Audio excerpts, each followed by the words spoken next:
नमस्कार दोस्तों, आपका स्वागत है। डॉक्टर एबन अलेक्जेंडर जी की एक बहुत ही फेमस किताब है प्रूफ ऑफ हेवन। इस किताब में कुछ इस तरीके से बातें कही है। उन्होंने अपने जीवन की एक पृष्ठभूमि बताने की कोशिश करी है। सच में बहुत ही अच्छी किताब है ये। उसमें उन्होंने ये कहा है कि उनके जो पिताजी थे और माता थी, उन्होंने उनको एडॉप्ट किया था। उनको कहीं ना कहीं उन्होंने गोद लिया था एक अनाथ आश्रम से, और बाद में इनको वो डॉक्टर बने थे। वो ये कहते हैं कि जब चीज़ें मुझे पता चली, तब मेरे मन में कुछ इस तरीके से भाव आए कि मैं तो अनाथ हूँ। इन लोगों ने दया करके मुझे अपने घर में लिया है, लेकिन मैं तो अनाथ हूँ। मेरे माता जो असल माता पिता थे, उनके भी सामने कुछ ऐसे पल आए होंगे कि उन्होंने भी मुझे प्यार नहीं किया, मुझे छोड़ दिया अकेले ही अनाथ आश्रम में, और इन्होंने मुझे कहीं ना कहीं गोद लिया। और आज मैं एक डॉक्टर हूँ, लेकिन फिर भी मैं कहीं ना कहीं अनाथ हूँ। मैं अपना कहूँ इस तरीके से शायद मेरा कोई भी नहीं है। ऐसे जो विचार थे उनके मन में आए। अगर देखा जाए तो उनकी बहुत ही अच्छी पत्नी थी दोस्तों, उनका बहुत ही अच्छे बेटे थे, लेकिन फिर भी ऐसे जो भाव है कभी कभी लोगों के मन में एक पल भर के लिए कभी कभी आ जाते हैं। और वो ये कहते हैं कि जब उनको एनडी हुआ, मौत का पहले मौत के परे का जो अनुभव हुआ दोस्तों, उस अनुभव में उनको कुछ इस तरीके से संदेश मिले। एक तो उस अनुभव में दोस्तों वो ये कहते हैं कि एक परी जैसे लड़की के साथ उनकी मुलाकात हुई, और उस लड़की को इनके बारे में सब कुछ पता था। वो सारी चीज़ें कहीं ना कहीं इनके बारे में जानती थी। वो ये कहते हैं कि उसके बारे में एक देवी, एक हम समझ सकते हैं इस तरीके से उनके मन में उसको लेकर भाव आए थे कि एक देवी जैसी है जो मेरे बारे में सब कुछ जानती है, और ऐसे समय में वो मुझे बहुत ही ज़्यादा मदद कर रही है।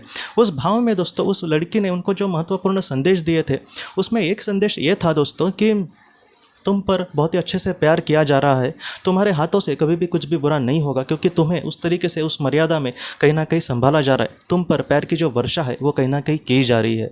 ये बात थी दोस्तों। ये हम जब सुनेंगे या फिर उसमें पढ़ेंगे तब हमें एक नॉर्मल बात लग सकती है, लेकिन डॉक्टर अलेक्जेंडर ये कहते हैं कि उनके लिए ये बात इसलिए ज़्यादा महत्वपूर्ण थी क्योंकि वो बचपन से कहीं ना कहीं उनको जब ये बात पता चली, वो अपने आप को अनाथ समझते थे, लेकिन कहीं ना कहीं आज एक अलग ही दुनिया में एक पवित्र लड़की, जो एक हम देवी कह सकते हैं, इतनी बड़ी अगर इंसान अगर कुछ हमें कहने की कोशिश कर रही है कि तुम पर प्यार बरसा जा रहा है, तो ऐसे वक्त में हमें अपने आप को ज़रा भी अनाथ ऐसा नहीं समझना चाहिए। ये जो बात है उन लोगों के लिए भी मुझे महत्वपूर्ण लगती है जो अपने आप को बहुत ही ज़्यादा अकेला समझते हैं। आज अकेलापन की एक बीमारी मैं कह सकता हूँ कि आज हर एक इंसान को कहीं ना कहीं वो अकेला ही लगता है। क्यों ये सारी चीज़ें होती है? क्योंकि घर में हमारा अपना कोई ऐसे नहीं होता, या फिर जिसको हम अपनेपन से कुछ बातें कहें, ऐसे लोगों की बहुत ही कमी होती है हमारे जीवन में।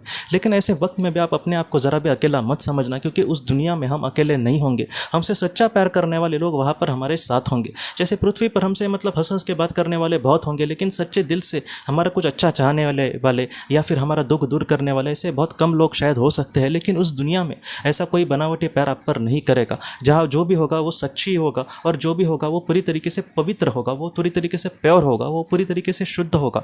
इसलिए डॉक्टर एबन अलेक्जेंडर जी भी हमसे यही कहते हैं कि कभी भी अपने आप को इस तरीके से अकेला नहीं समझना चाहिए। उस पल में कहना कि उन पर जो प्यार की वर्षा हो रही थी, या फिर जिस तरीके से जो प्रकृति थी वो उन पर प्यार कर रही थी, उससे उनको यही लगा कि मैं अकेला नहीं हूँ, मैं भी कहीं ना कहीं प्यार के काबिल हूँ, और वो जो सर्वशक्तिमान ईश्वर है वो कहीं ना कहीं मुझे अपने बेटे जैसा प्यार करता है। दोस्तों, इसी तरीके से हमारे ऊपर भी सर्वशक्तिमान ईश्वर का ऐसा ही प्यार होगा।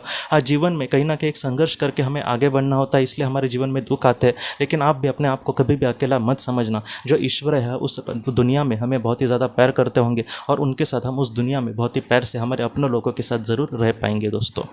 तो दोस्तों, हम अपने अगली वीडियो में मिलते हैं।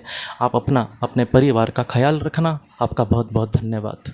ज़िंदगी की रोशनी ये एक कंसल्टेंसी है जो ऐसे लोगों को मदद करने की कोशिश करती है जिन्होंने किसी अपने को खोया है, या फिर जो लोग अपने जीवन में बहुत ही ज़्यादा दुखी है। जो लोग इस संस्था के साथ जुड़ते हैं उन्हें पास्ट लाइफ रिग्रेशन की ऑडियोज़ भेजी जाएगी, जिससे घर बैठे वह पास्ट लाइफ रिग्रेशन का अभ्यास कर सकते हैं, और उन्हें 5 मेडिटेशन ध्यान की भी ऑडियोज़ भेजी जाएगी, और इसके साथ साथ उन्हें PDF किताबें भेजी जाएंगी जो हिंदी और अंग्रेज़ी में है, जो मोबाइल पर या फिर लैपटॉप पर आप उसे पढ़ सकते हैं, और 10 ऑडियो बुक्स भी आपको भेजी जाएंगी।